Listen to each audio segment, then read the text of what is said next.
Greetings and welcome to America in Focus, powered by the Center Square. I'm Dan McCaleb, Vice President of News and Content at the Franklin News Foundation, publisher of the Center Square Newswire service. Joining me again today is the Center Square's Washington, D.C. Bureau Chief, Casey Harper. How are you, Casey? Doing good, Dan. How are you? I am doing well, thank you. Casey, we are recording this on Friday, November 3rd. What another week it was in our nation's capital.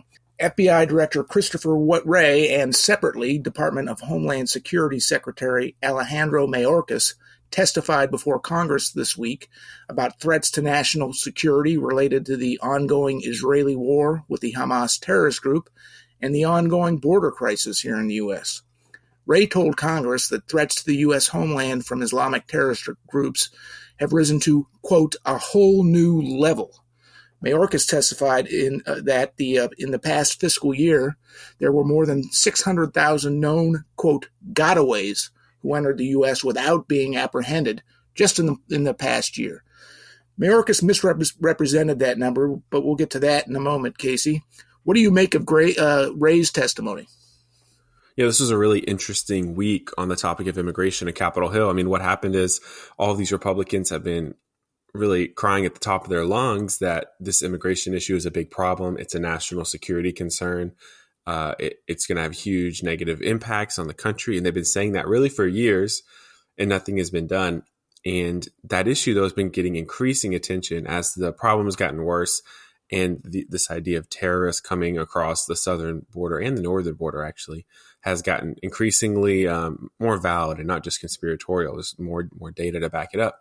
And so these Republicans, they bring, and not just Republicans, because some Democrats are concerned as well, but these lawmakers bring some of the guys who in D.C. are in charge of this issue, Mayorkas, Wray, and they said, hey, you guys are supposed to keep us safe. We have all these concerns. This is pretty bad, right? And Wray and Mayorkas are basically like, oh, yeah, this is bad. So, it was not a very comforting week. It's like, wait a minute. So the guys who are part of the Biden administration who are on this issue just flat out admitted that, the system is broken. Mayorkas called it, part of a broken immigration system. Wray said the terrorist threat is very real. And I think that's really noteworthy because, not that long ago, I think you would have been called some kind of conspiracy theorist or maybe even a bigot possibly for saying that there could be terrorist elements coming across the border. I mean, remember former President Donald Trump infamously, almost people thought he maybe sunk his campaign by saying that there were criminals and rapists coming across the southern border. It was really taboo thing to say then. And now, we're hearing testimony in Congress from the head of the FBI saying there's terrorists coming across the southern border. So we've come a long way on this issue. Dan, you said that he misrepresented the numbers though, right? Mayorkas did based on the Center Square's own reporting. Mayorkas, which his testimony was separate from FBI Director Wray's, he was asked if he knew how many gotaways. Gotaways is the term that U.S. Customs and Border Protection uses to identify individuals who illegally cross the border between ports of entry and go unapprehended, meaning they successfully get into the U.S. without being captured or arrested. We know there's surveillance at the border. The Border Protection uses like drones and other surveillance methods to see significant portions of the border, but not all portions of the border. So some gotaways go undetected.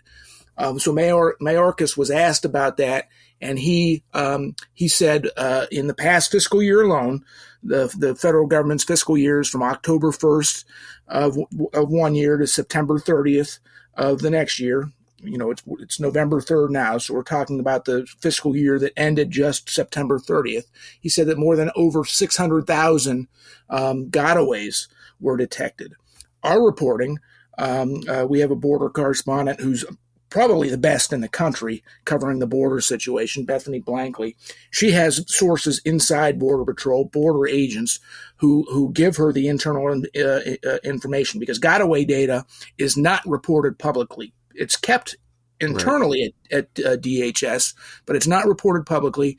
Her sources have it at more than 800,000, but because there are folks who go undetected, unknowns, that number is always almost certainly higher.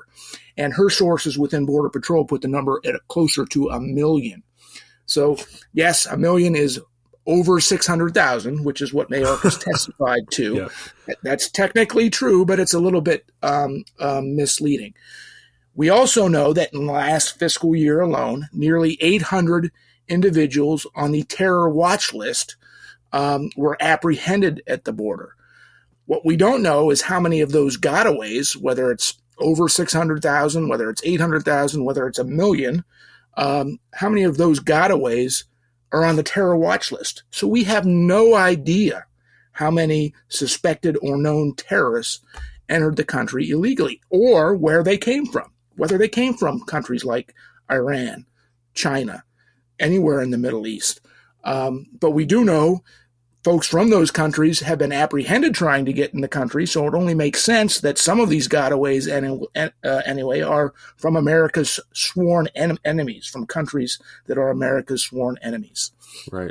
Yeah, I mean, that was the point I was going to raise is we don't know how many terrorists or suspected terrorists could be in that, those millions of gotaways. And you just talked about the numbers from this year, Dan, but if you just go back 5 years, we've had millions of people come into the country and millions of gotaways in that time, right?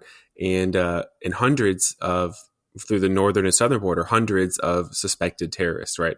So if the percentage of suspected terrorists in the gotaways number is just about the same as the amount of terrorists that are caught coming in, then that's hundreds more. I mean, there would actually be hundreds more terrorists coming in if it just kind of stayed proportional. And so this is a really big problem. There's no solution for it right now in place. And as we talked about in the podcast before, President Biden has really pared back Immigration and Customs Enforcement, their deportations.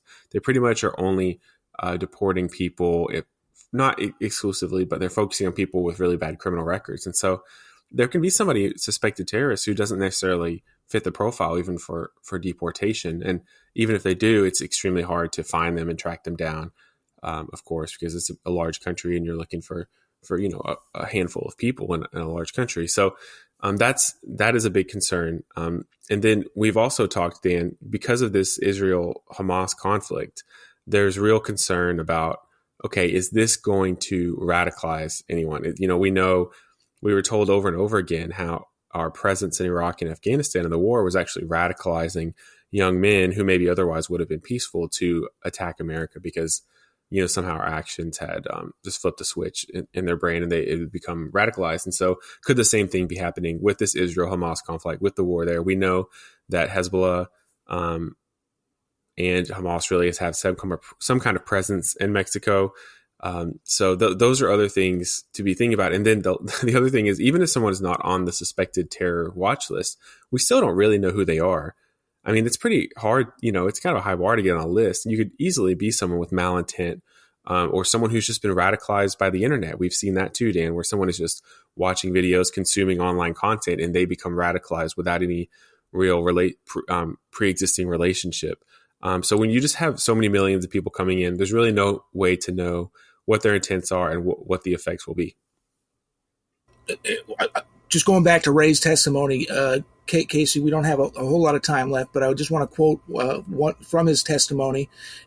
Quote, in just the past few weeks, multiple foreign terrorist organizations have called for attacks against Americans and the West. Al-Qaeda issued the most specific call to attack the United States in the last 5 years. ISIS urges followers to target Jewish communities in the United States and Europe. Hezbollah has publicly expressed its support for Hamas and threatened to attack U.S. interests in the Middle East. And we've seen an increase on U.S. military bases overseas carried out by militia groups backed by Iran. So this threat is real. Florida Attorney General Ashley Moody just this week issued a warning to Floridians to be on the alert that this threat is very real. So the mainstream media is not really talking about this, certainly not reporting on it as we are.